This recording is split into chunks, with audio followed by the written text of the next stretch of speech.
एक समय की बात है। भगवान श्री कृष्ण अपने गोवर्धन गांव में निवास कर रहे थे। गांव में एक ब्राह्मण नामक व्यक्ति था जिसे बहुत ही दीनहीन और गरीब माना जाता था।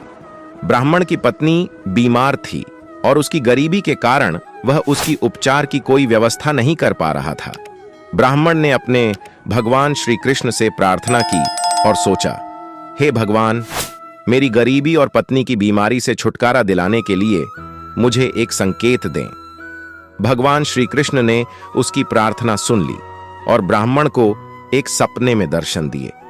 सपने में श्री कृष्ण ने ब्राह्मण से कहा, तुम्हारे पास जो थोड़ी बहुत धनराशि है उसे एक विशेष स्थान पर छुपा दो। वह धन तुम्हारी सभी समस्याओं का समाधान करेगा। ब्राह्मण ने जल्दी से आंखें खोलीं और सपने की बात को वास्तविकता मान लिया। उसने अपनी पत्नी की बीमारी का इलाज कराते हुए बचाए हुए धन को एक सुरक्षित स्थान पर छुपा दिया। कुछ समय बाद ब्राह्मण की पत्नी का इलाज सफल हो गया और उनकी स्थिति सुधरने लगी।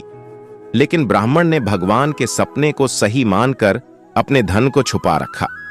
जब गांव में लोग उसकी आर्थिक स्थिति में सुधार देखने लगे तो वे सोचने लगे कि उसके पास अवश्य ही कोई बड़ा खजाना है। एक दिन गांव के लोग ब्राह्मण से मिलने आए और उससे धन के बारे में पूछने लगे। ब्राह्मण ने उन्हें बताया कि श्री कृष्ण ने उसे सपने में धन छुपाने को कहा था और वह अब तक उस धन को छुपा ही रहा है।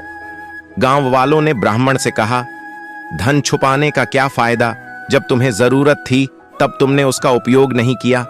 ब्राह्मण ने श्री कृष्ण की सलाह को ध्यान में रखते हुए सोचा और निर्णय लिया कि वह धन अब गांव वालों के बीच बांटेगा और जरूरतमंदों की मदद करेगा। उसने सब धन गरीबों, ब्राह्मणों और अपने गांव वालों में बांट दिया।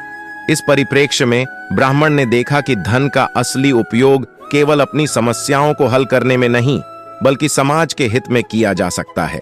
इससे न केवल उसकी पत्नी का इलाज हुआ, बल्कि गांव में भी एक नया उत्साह और एकता का संचार हुआ। श्री कृष्ण ने यह सिखाया कि किसी भी धन या संसाधन का सही उपयोग समाज के लाभ के लिए किया जाना चाहिए, न कि सिर्फ व्यक्तिगत फायदे के लिए। इस कहानी से हमें यह प्रेरणा मिलती है कि सच्चा धन वही है जिसका उपयोग मानवता की भलाई के लिए किया जाए।